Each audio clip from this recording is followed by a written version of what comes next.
Tanya is a professor at Columbia University.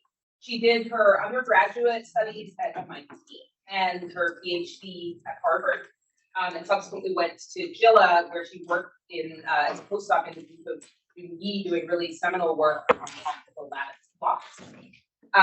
Tanya has been at Columbia since 2008, where she's developed a vibrant research program on ultracold molecules, including applications to clocks that test the fundamental physics. She's been recognized as a fellow of the American Physical Society, and a couple of years ago, she also received the Francis M. Tipton Award of the American Physical Society, which goes to the best early career scientists in the field of precision measurements. So we're really excited to hear today about her work on ultracold molecular lattice clocks. Thanks. Thank you very much, Monica, and thank you all for showing me your labs and just making me feel very welcome here at Stanford, where I haven't visited for a long time. So it's really a pleasure. So yeah, today I'll tell you about some of our work, particularly in the direction of lattice clocks that are done with ultra-cold molecules. And yeah, I'm from Columbia University, so quite a different setting than here, and it's very urban. So just to get our optical cables into the lab, we had to kind of deliver them through the window of a very high building by crane. So it was a little bit more of a drama, but unfortunately it's all settled down. Yeah, I saw a lot of physics done with cold atoms here, but as you know, cold molecules are kind of also on the forefront of this type of quantum science. And by using even small, simple molecules, we are able to advance on many fronts. That includes, of course, things like very fundamental chemistry, where you do need at least one type of molecule in order to do chemistry with. Also, topics in quantum materials and long-range interactions and quantum information that people deal with polar molecules. And also something along our line of interest is fundamental physics and fundamental metrology. So, well, I'll focus on the clock aspect today. So just briefly, I'll try to motivate why we want to do molecular clocks, why the molecules should be ultra cold, how can we make the molecules, how to kind of handle them and control them, and then how to make them give us super precise clock metrology. So one reason we are excited about molecular clocks is to use them in precision measurements. For example, a kind of quantum mechanical force sensing at the scale of interatomic forces, kind of nanometer scale.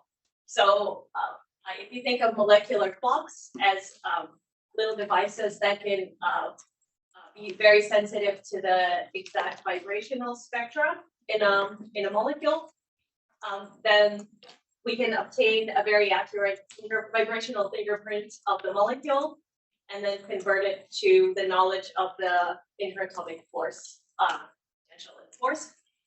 So if you, for example, visualize a very simple diatomic as two rather heavy nuclei connected by the bond, and because the vibrational spectrum covers various internuclear separations from very tight to very large, essentially we can look at the bond lengths that vary by about an order of magnitude from about 0.5 nanometer to 5 nanometers.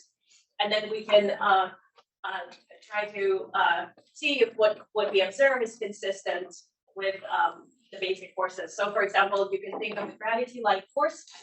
So you have a regular gravitational interaction between the two masses that are parameterized by the big G, but you can add potentially a Yukawa type interaction with a magnitude A and length scale lambda.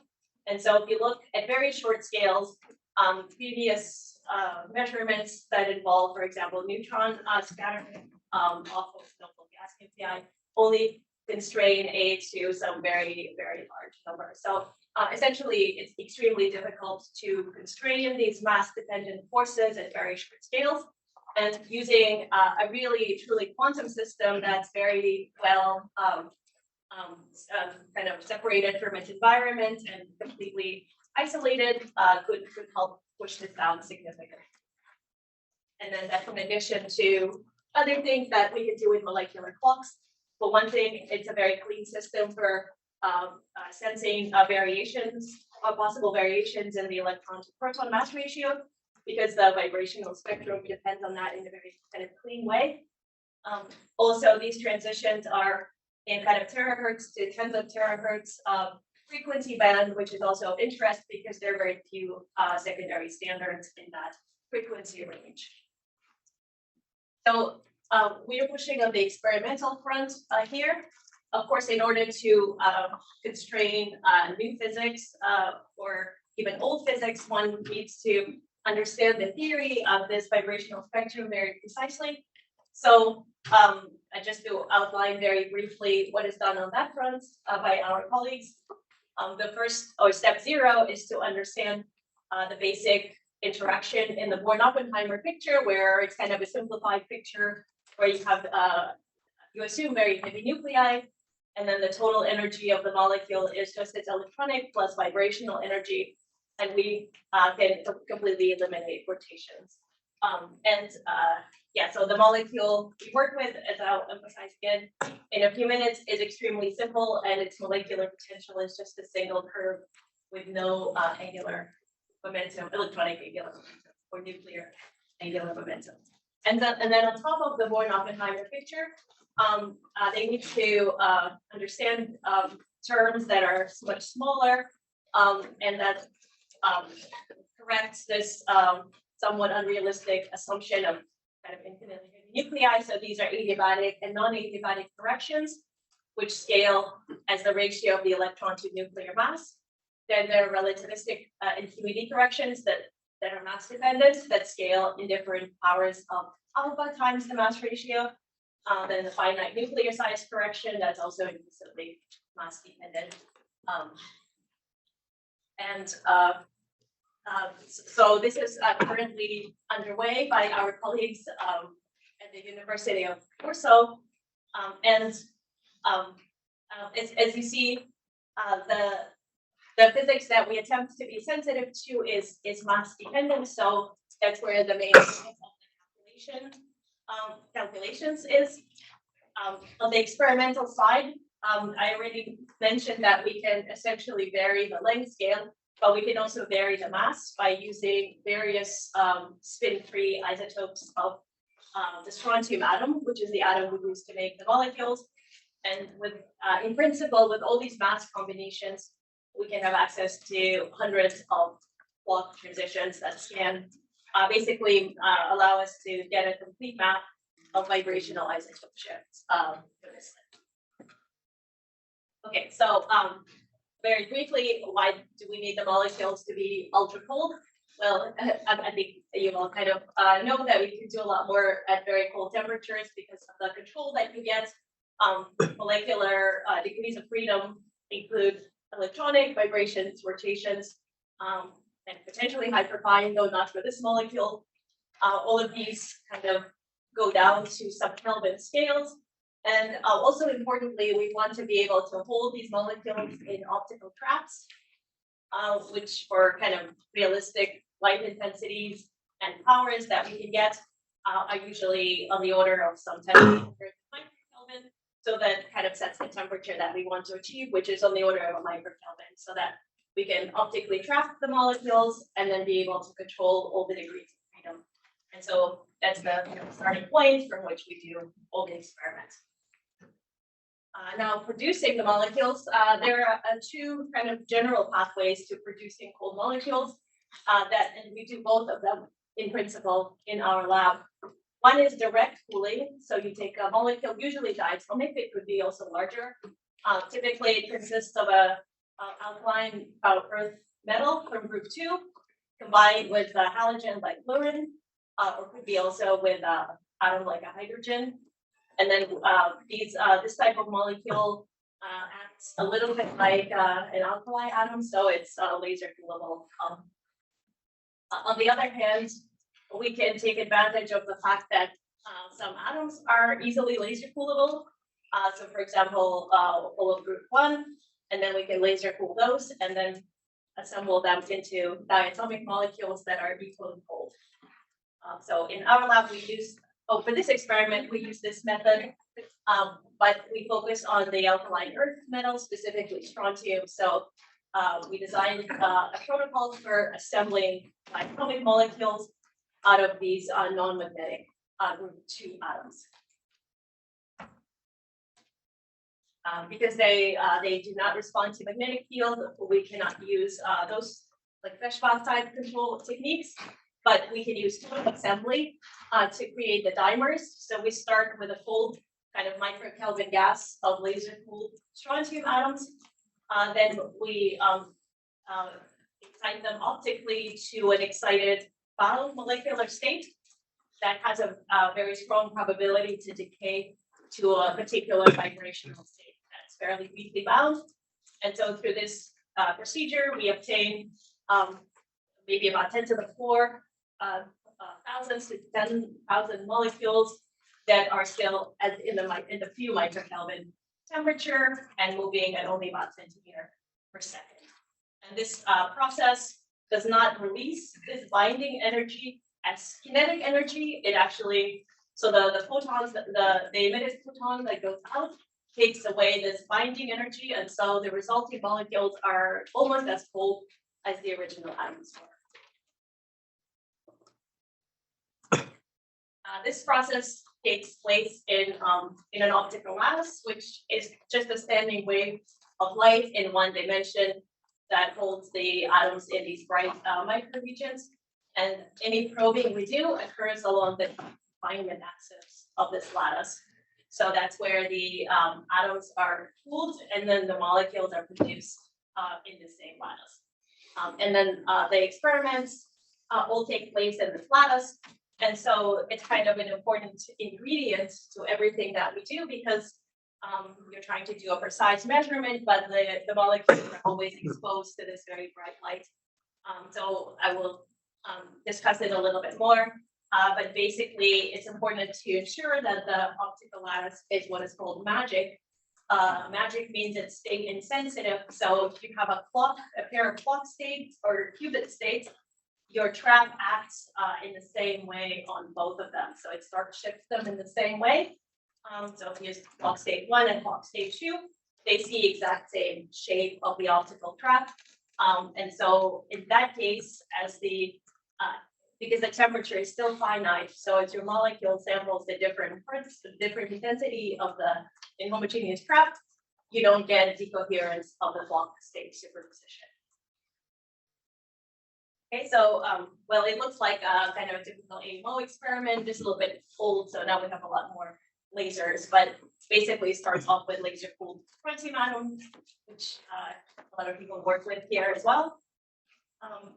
Just a couple more things to say about why we specifically like strontium molecules. Well, one reason is not even here is that strontium atoms make a really good clock, so we can kind of get also an atomic clock in the same chamber, although we haven't taken advantage of that fact yet. But specifically for the molecules, there are two really nice properties that we like. So one is the presence of narrow optical transitions.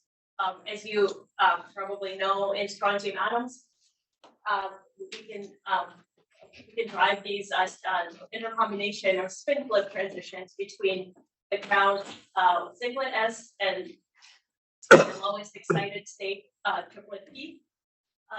So because of the spin flip, it's a quite a narrow transition, and as long as the molecules are fairly weakly bound, they inherit that narrow transition. So we can have very good kind of quantum state control using light on the molecule. And the second nice feature is that the ground state is completely spinless, so it's just almost pure van der Waals interaction between two spherically symmetric atoms with no nuclear spin. So that kind of simplifies not only the metrology, but also ab initio calculations that we need to be at a very high level. So even just calculating the Born-Oppenheimer potential and comparing it to the experimental potential that was measured using classical spectroscopy, the differences are maybe sub%, which is quite good for ab initio calculations of this type. Okay, so regarding the narrow lines, that allows us to do resolved sideband spectroscopy of the molecules in this lattice. So we get this classic spectra. If you look at narrow enough lines that they are more narrow than the trap spacing, and this could be order of 0.1 megahertz. Sorry, this could be order hundreds of kilohertz. So as long as the transition is more narrow, then we can see the narrow carrier as long as we are at a magic lattice, and then these typical red and blue sidebands associated with the tight trapping. Moreover, it gives us a very nice way to measure temperature of the molecules in the lattice, which is a non-trivial problem because it's a bit harder to do that than for atoms. But what we can do is kind of relax the magic condition maybe by 10%. So go to a non-magic trap and then look at the same narrow carrier. And then we see a characteristic non-symmetric broadening. And from measuring the line width, we can get the temperature quite accurately. Another application of this narrow line is for actually imaging the molecules. So we image them using narrow line, but photodissociation rather than bound to bound transition. So the problem with imaging molecules through fluorescence is that if you apply a resonant pulse to try to image it directly, like you would a lot of atoms that people work with, then each molecule would tend to scatter only one photon per molecule, and then it would fall out into some other quantum state, and you wouldn't see it again, giving very poor signal to noise. So what we do is we photodissociate the molecule first by using laser light on this narrow transition, and then after it splits into atoms, then we can image it. And now, because these are just atoms, they can scatter many photons, and then we get very good signal to noise ratio. So this narrow line photodissociation process, you can think of it as a kind of transition. It could be a 1 photon or even a 2 photon transition, but from a bound state to an unbound state. And that allows us, as I mentioned, to see, to count the molecules, because then you just look at the fragments, which are atoms, and then you can count them. So we've been looking at them first kind of sideways, where the lattice is kind of going along the page, and we can see then the fragments go out of the lattice. And this is perfectly fine for counting, but of course, after a while, we observe that there are multiple shells of these things. Also, they're non-isotropic because it looks like nothing is coming kind of toward us. Things are going up and down. So this inspired us to put the camera not just sideways, but actually looking into the lattice, into its symmetry axis. So then we get to observe directly this angular distributions that are non-isotropic. And then the question is, what is the origin? So this was a long detour that we took, actually, that was very interesting, is to study this state resolved process, which you can think of it as one of the very, very basic kind of chemistry processes where you have a molecule and you're breaking its bond with light. So it's sort of physicist's chemistry, but it was a very interesting kind of reaction. Strontium-2 plus photon gives you 2 strontiums in potentially different electronic states. So it's kind of studying a reverse ultra-cold collision, where rather than studying the collision, you're looking at what happens sort of on the just outgoing fragments. And this reverse collision actually allows us to fully control the quantum state of the entire reaction. And that's because we start with a molecule that's trapped, and we can place it in any quantum state that we like. So we know exactly its angular momentum properties, and then we know exactly the properties of the photon, so then the anti-collision, meaning the partial wave and even the projection of the partial wave of these fragments is perfectly known. So then we can observe many non-classical aspects of collision very visually. That's how it was arranged, that we have a lattice, and then this dissociating light is traveling along the axis of the lattice. The fragments are coming off in all directions, and then we just image them using absorption with a very wide beam on a CCD camera. And then we can see the angular distributions. This gives us patterns of the sort that we spent maybe a couple of years looking at, because it was really fun to create these different patterns, which basically are spherical harmonics or interferences of spherical harmonics that you can kind of design based on which partial wave, for example, here's a G wave, angular momentum 4, and then which superposition of projections of this MJ you create. So here was plus minus 1. It leads to this kind of measurement that agrees with its prediction, or using or creating a superposition of, say, different M states of the same G wave collision results in a different expected angular pattern, and then we can see that as well, and that's confirmed by calculation. So this is very non-classical because you're taking a diatomic molecule and it seems to be broken up into 8 different pieces. So clearly something is going on that's kind of matter wave interference. Normally you'd expect a dipolar pattern, which we can also see under certain conditions. Okay, but yeah, nowadays we mostly use this just to count the number of molecules we get, but it's sort of a fun direction. And another thing that we can do with the molecules now is use a STIRA or stimulated Raman adiabatic passage to create molecules in the absolute ground state. This is a fairly common technique for bi-alkali molecules, but we got it to work also for this bi-alkali.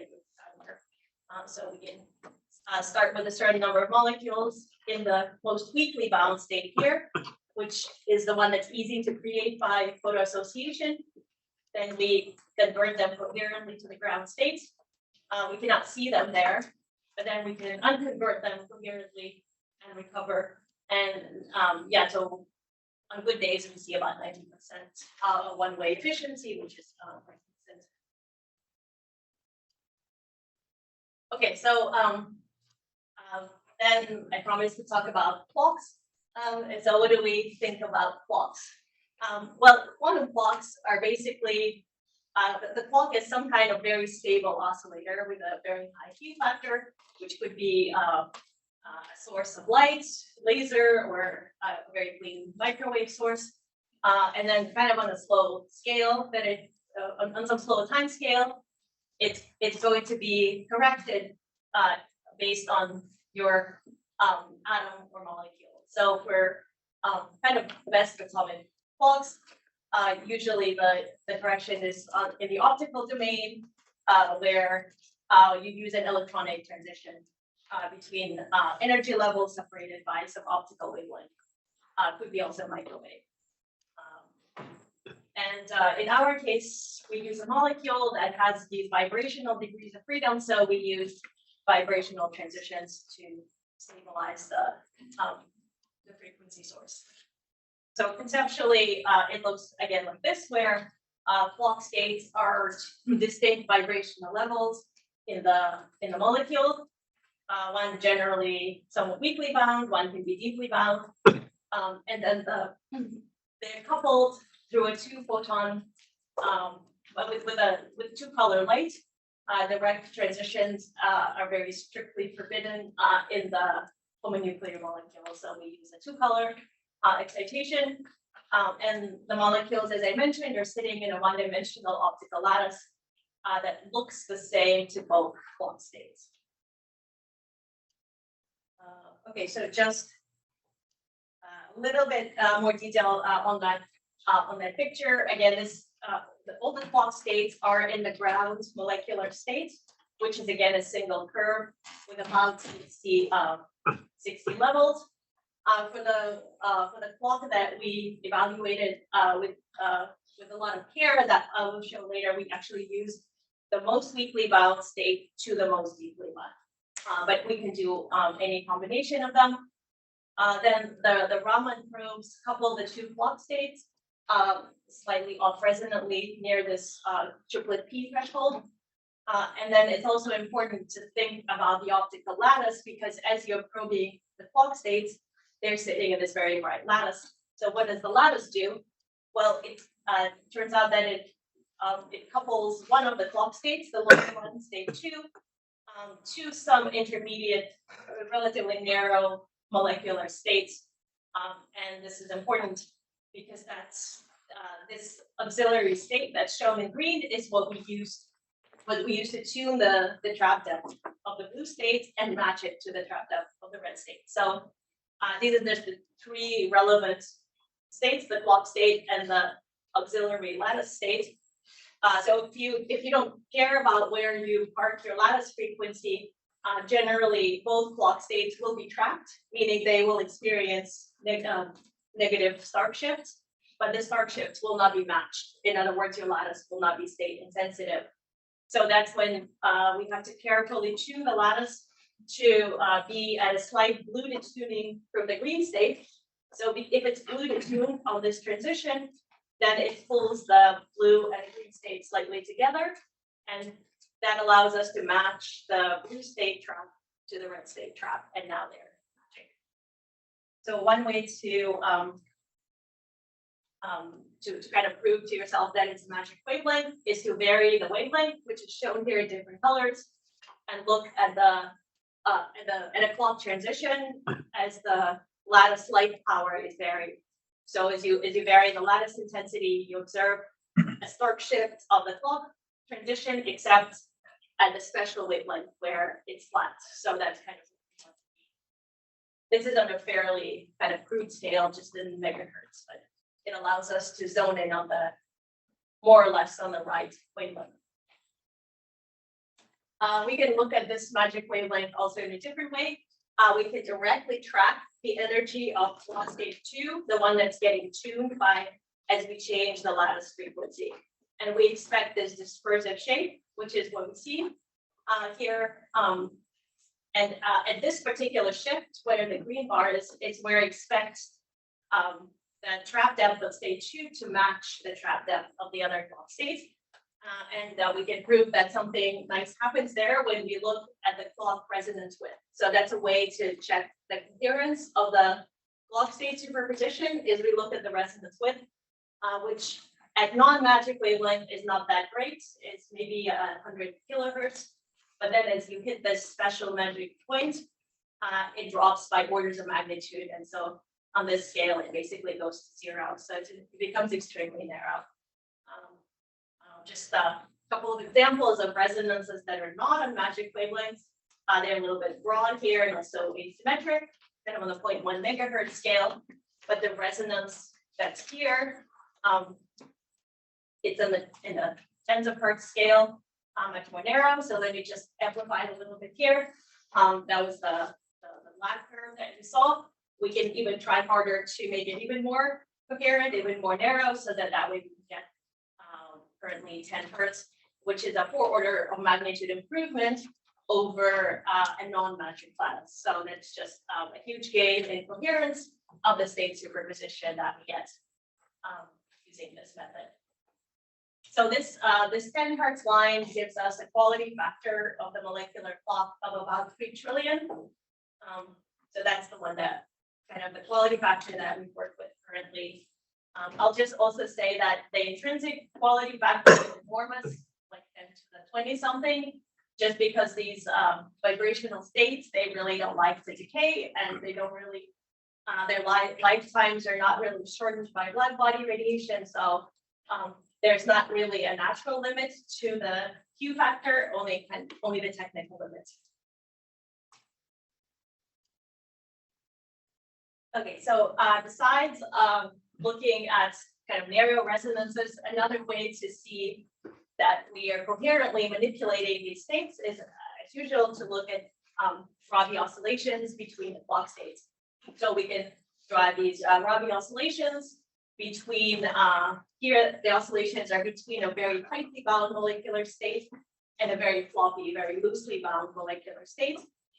And so they flop back and forth on the time scale of about 100 milliseconds, after which we tend to lose the coherence. So the question is, why do we lose the coherence? Why can't we go a little bit longer? The longer we go, the better the clock we have. So it turns out there are two kind of leading decoherence processes that we experience that limit the clock currently. One is the collisions in the lattice, these lattice pancakes, because we start off with maybe 100 molecules each pancake, and they are not protected from collisions.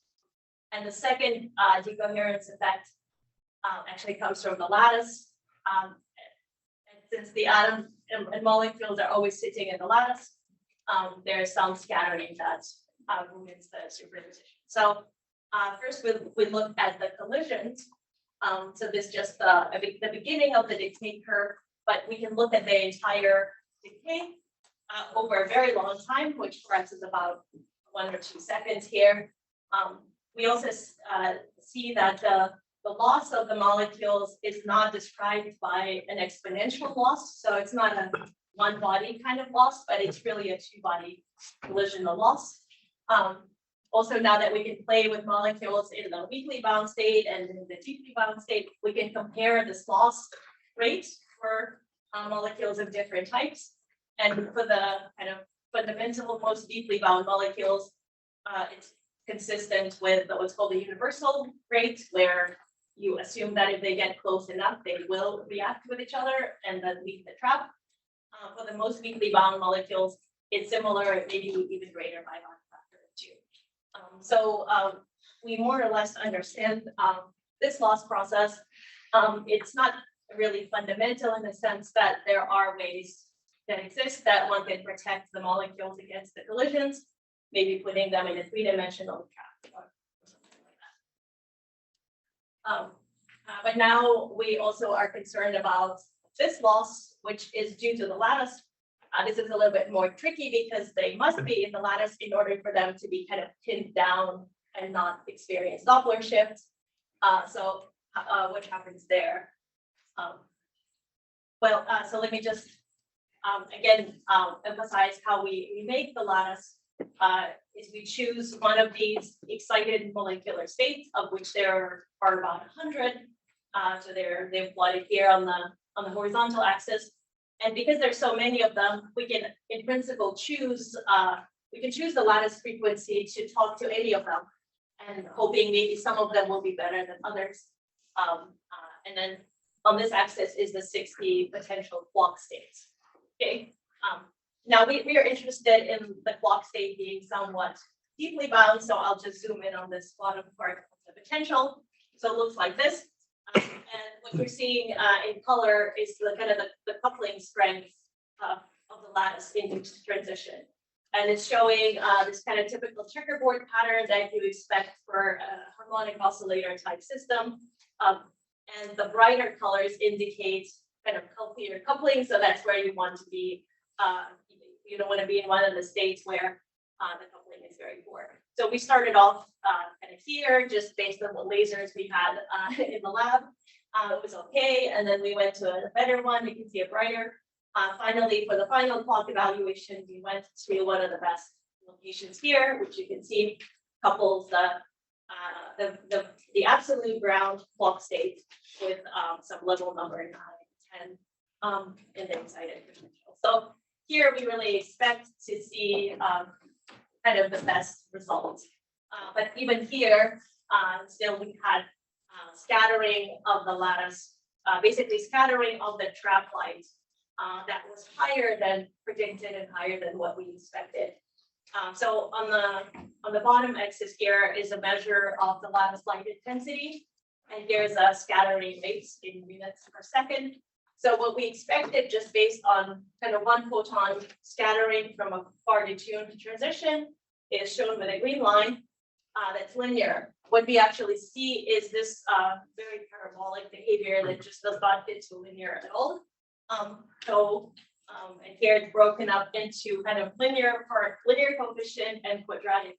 So even the linear part, for the kind of this nice block transition is about 5 times worse than expected. Probably because something is wrong with the calculation of the properties of the excited potential. Moreover, there's a very significant quadratic coefficient, which is actually very difficult to even calculate, because if there's some 2-photon process going on, it usually means that your molecule is absorbing this off-resonant light and is kind of making a 2-photon step to a more excited state, which are just less well described theoretically. So that's what it looks like is happening. So now we're kind of thinking of ideas what to do, because this is a bit of a fundamental thing, but we only tried one particular type of magic wavelength. So there are ways that we can potentially design it differently, kind of avoid this near resonant 2-photon behavior. But it's kind of an interesting question because there are many experiments that kind of trap molecules in optical traps, and kind of we're all interested in how to increase the coherence in optical traps.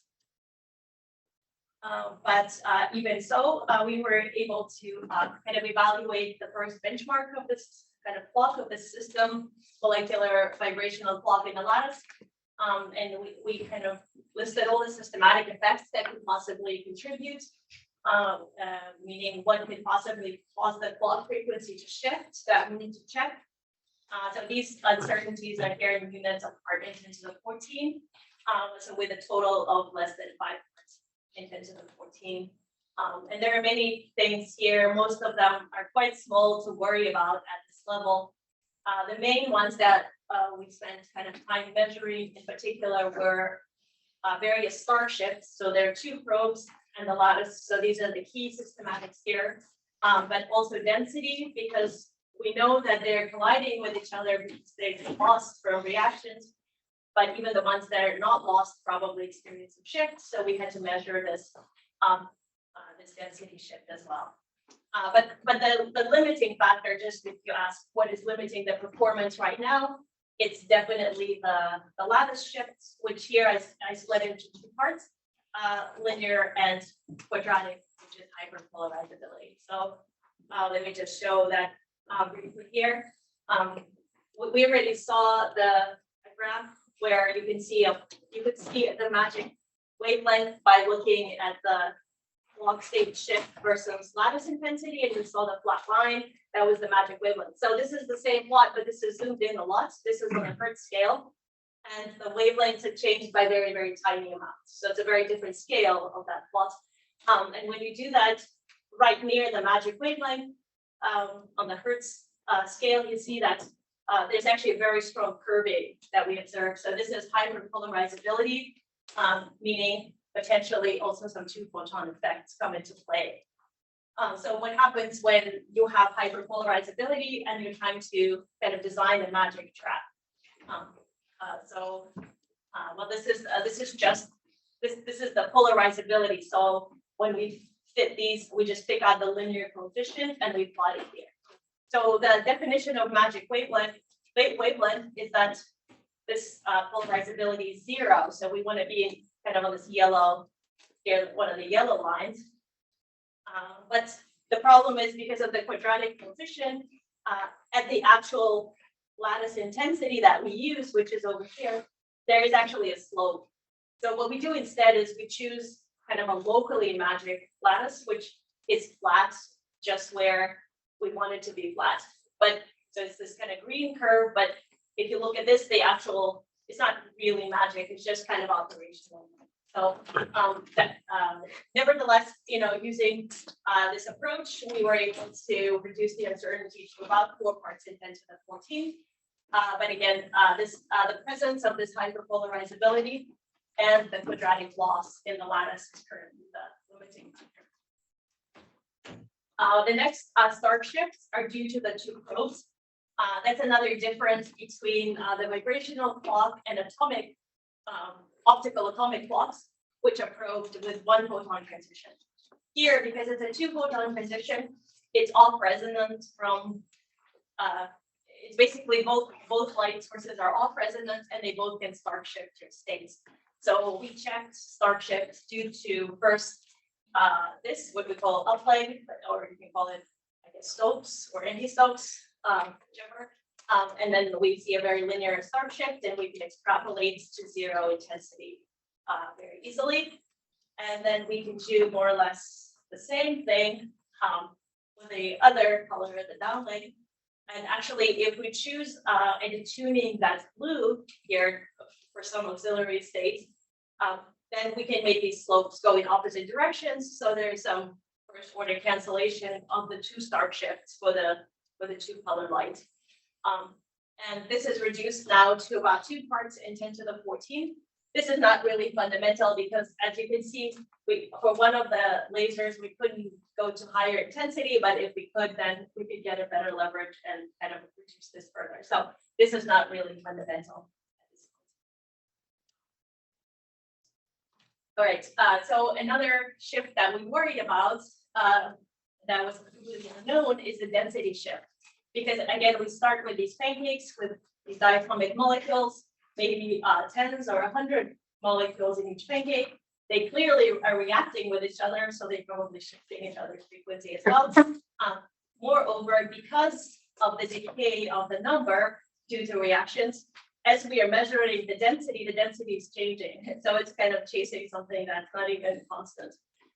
So yeah, we were a little bit worried about this, but we ended up kind of measuring the density shift for various numbers of molecules per site and making sure that the way we're measuring is consistent. So no matter what the number of molecules per site is, on average, we get the same shift.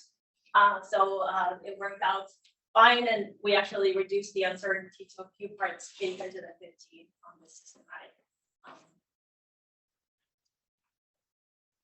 Then just to kind of show that this can serve also as secondary time standard potentially in this new frequency domain. We measured the frequency of this interval, the largest vibrational interval in strontium-2, by comparing it to the cesium time standard, right? So in other words, we performed the measurement in units of hertz, which are defined based on cesium. So this was not a very graceful measurement because we don't really have a lot of metrology infrastructure to compare it to cesium. We don't have a good microwave standard, so we just had a kind of store-bought rubidium microwave clock, a little box that distributed 10 megahertz to all of our equipment, and it puts out like a pulse, one pulse per second type output to a time interval counter, and then we had a GPS antenna that also puts out its finding signal, and then using the time interval counter, we were able to kind of synchronize the two, and this way to get the absolute frequency measurement. So these are a few trials shown here, and the small error bars, the one in red and blue, they show the systematic and statistical uncertainties that I discussed just now, but then the big black error bars are due to this comparison. So as you can see, the absolute evaluation is just limited by this rubidium clock, which is not a very good, it doesn't average down very well. But still, the overall absolute uncertainty is 1 or 2 parts in 10 to the 13. So yeah, we can kind of look at all sorts of time and frequency standards that are recommended as primary and secondary standards and see where this falls. So this is from a few years ago, but I'm not sure it's too different now. So here's the primary standard, which is cesium. It's about 10 gigahertz frequency, and its relative uncertainty is about part 10 to the 16. So here, the higher the bar, the better, the lower the uncertainty is on the scale. And then the rubidium is similar, and then there are a lot of secondary standards. Many of them are optical, so based on strontium, atoms and ions, calcium, and ytterbium, also neutrals and ions. and then also mercury and aluminum ions here. Then if we look in this band, kind of tens of terahertz, there are a couple of molecules, especially this OSO4, that's approaching part 10 to the 13. So our evaluation in terms of absolute frequency falls up here. So kind of on par, at least on par with the best molecule and the best time standard in this kind of frequency range.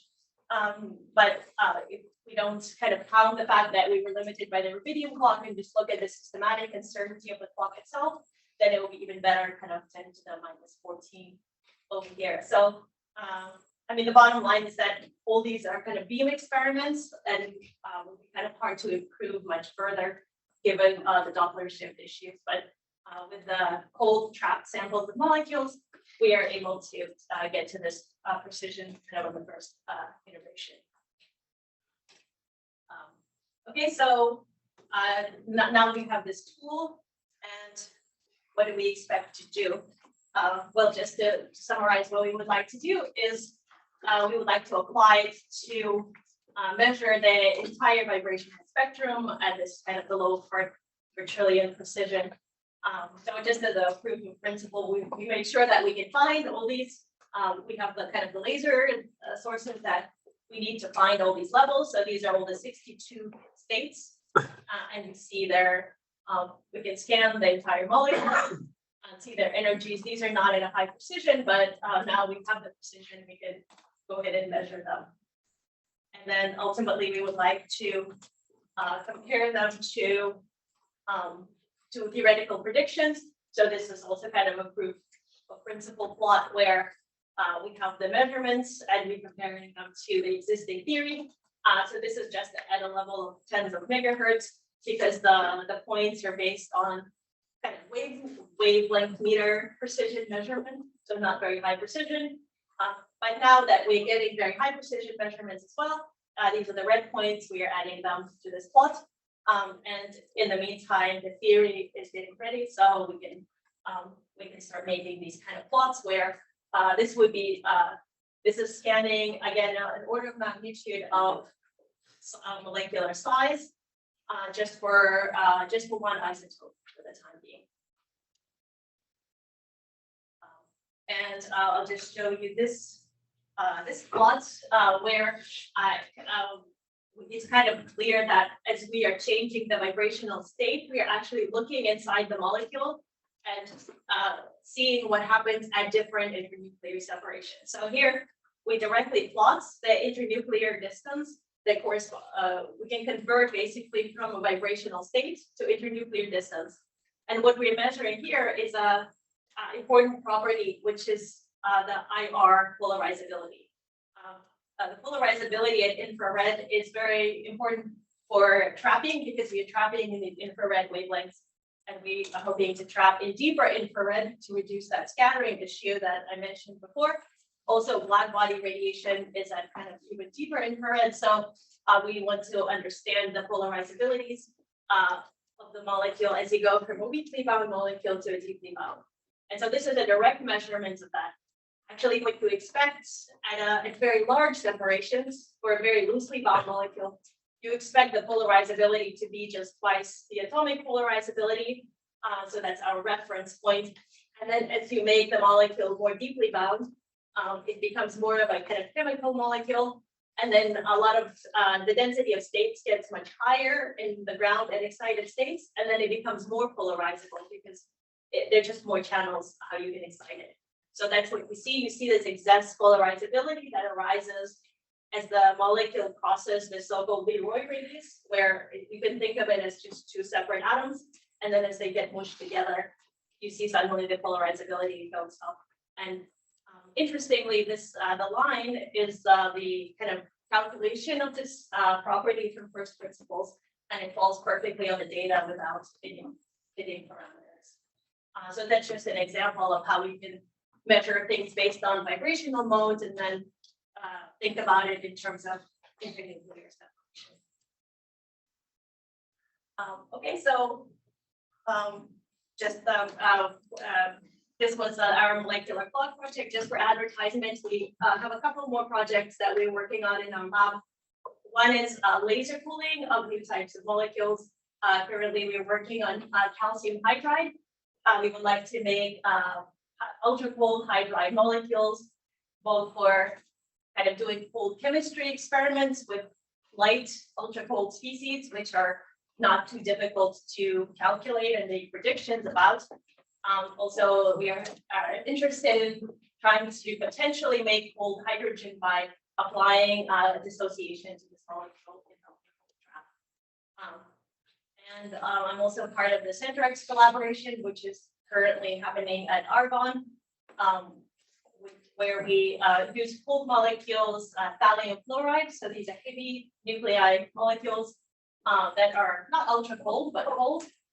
And we use them to measure possible CP violation in atomic nuclei. So this is a kind of EDM type experiment. We are looking for permanent for shift moment, which would reflect a permanent electric dipole moment on the photon.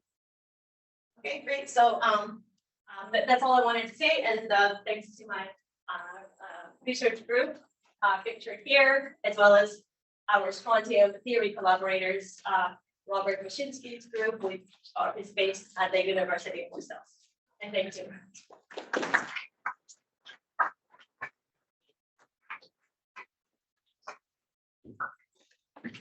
Thanks, Tanya.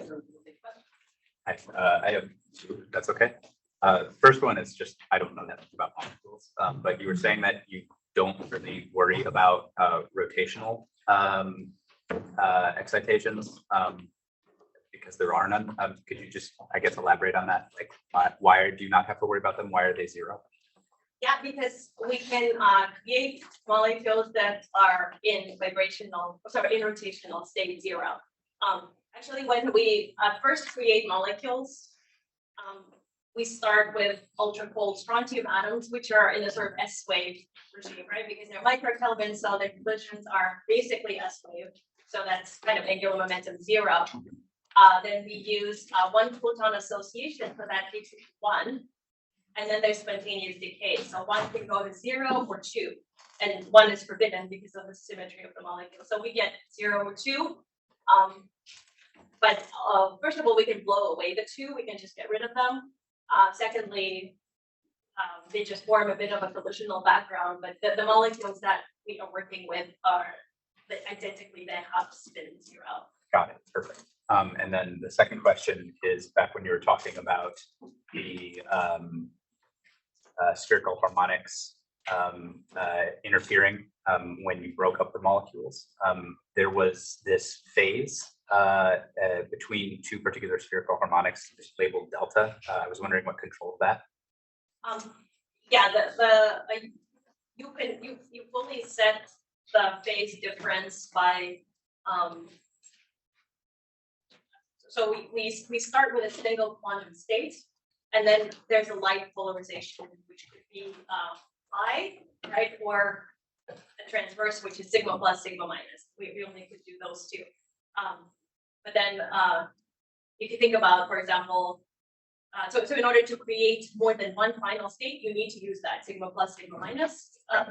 And they actually have a relative phase that's kind of baked into, like if you try to describe that, there is a relative phase. When you have a horizontal polarization, and you break it up into sigma plus, sigma minus, there's a definite phase, then they get printed onto that superposition. So then you can trace it down to that. But it's a very specific phase that shows you how, that determines how they interfere. Perfect, thank you. Yeah.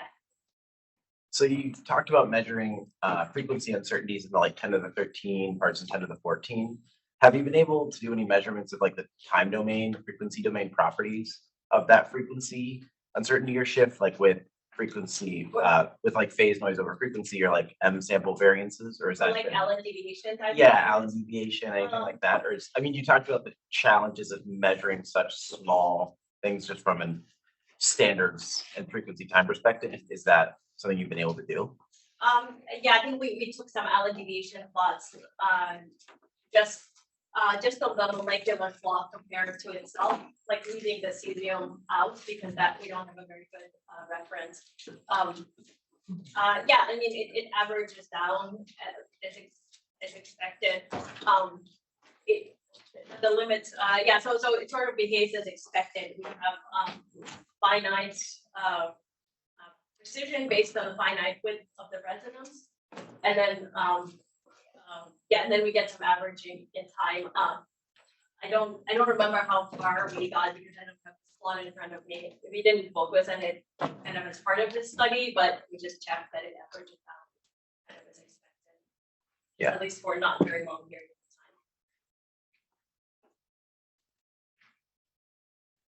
time. Questions? I had one about this, nice images of the association. So you see the intensity, I was wondering if there's any information also in the noise, like correlation noise that are. Yeah, well, I don't know, you mean the noise of the background?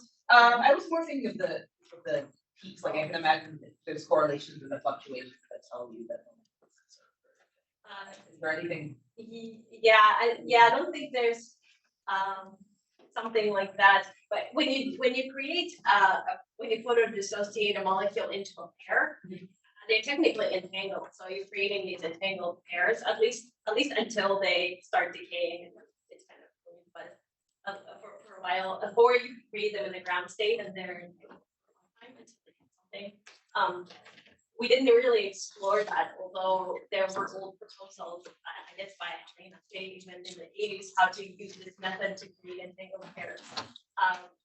It may not be the easiest way to create entangled systems, but we didn't really. I guess I was wondering, would there be like correlations in the just statistical fluctuations of how much signal you measure in the same pair of peaks? So that the two atoms. Yeah, yeah, we didn't think of it in that from that point of view. Yeah, we thought about it more in like what wave function are we creating? Is that anything that? But yeah, that could be interesting. Other questions? Yeah. I guess sort of like a light follow-up on my last question. You talked a lot about how the start shift is dominating our uncertainty. Have you then seen, like, investigated at all the coupling methods that are causing the power fluctuations that are leading to the frequency shifts? Or not? Yeah, I don't think it's the fluctuations. I think it's some maybe 2 photon of scattering, right, of the light. Okay. Yeah, we did investigate this, which in the results were somewhat surprising, maybe, or inconclusive, because so if it's a 2 photon process, likely it's some kind of 2 photon dissociation of the molecule. And it would seem to matter if your second photon is kind of goes to a continuum, so right above a threshold or just below a threshold, where you think there's a stark difference in this process cross section, but there wasn't. So it was really not very sensitive to where the second photon ends up. So that still surprises us why that is.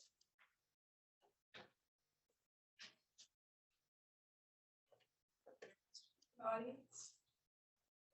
Yeah. Just kind of a myth. You had this plot of the various standards and how the stability compares, and I think of some meta variable like difficulty of developing the standard. I know there's some people who are trying to do plots with like nuclear transition, but it's just impossible to find the transition. How do I think about this platform in that context?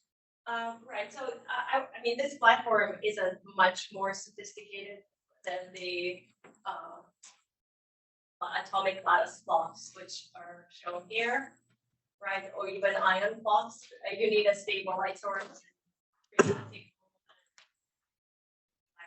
chamber with an ultra high vacuum. But I think the complexity is not much different from any of these. It is more complex maybe than the ion clocks here or the beam clocks, but it's definitely on par with many different standards. So as easy or as difficult, but comparable to me. Yeah, I mean, with molecules may be a bit more complex just because you need more labor sources, but I don't think it's a major complication.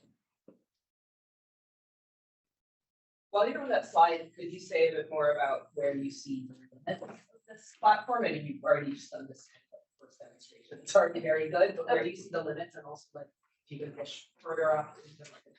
Yeah, I mean, I don't know where the limits are because even, you know, when I used to work sales running a clock, the first time we did the evaluation was also 10 to the 1 or 2 parts in 10 to the 15. So it was exactly the same level. So, more than a decade ago now, but kind of started off in the same place.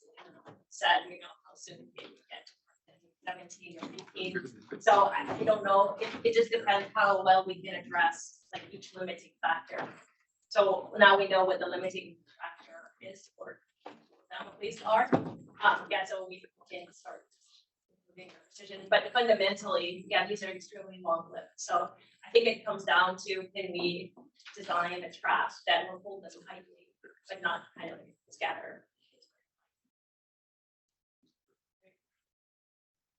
While you're on this plot and it's being discussed, what then do you see, what's the niche, like what are the things that make this kind of clock special and really differentiate it from some of the other ones here, especially if we're talking about difficulty, because like, you know, rubidium is like, you get a glass tube and you like get out your soldering iron and like get a coil and wrap it around it and like, I don't know. It's, I mean, it's not easy and it's really complex physics, but like, Like a video at part 10 to the 15, I think it takes a little more work. Sure.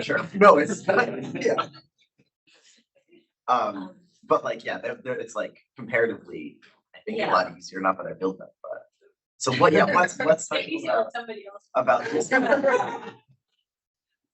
No, I think that well, one of our main motivations is being able to do these isotope shift measurements over a range of distance scales. So it's sort of applying it to fundamental physics. I think, and strontium gives you those isotopes that are nuclear spin free that you can use for this. So certainly for kind of physics measurements, or as a clock, yeah, I can't say if it's going to be really used as a clock, but it's fun for us to see what the limitations are again, because even in some of these really good atomic clocks, it may be approaching kind of the natural, because there is a finite natural lifetime of the triplet zero states. But here, I don't think we have that limitation. Also, in terms of sensitivity to fields, I didn't really dwell in it in the systematics, but there's almost no sensitivity to external electric or magnetic fields, which is not the case for any of the other clocks.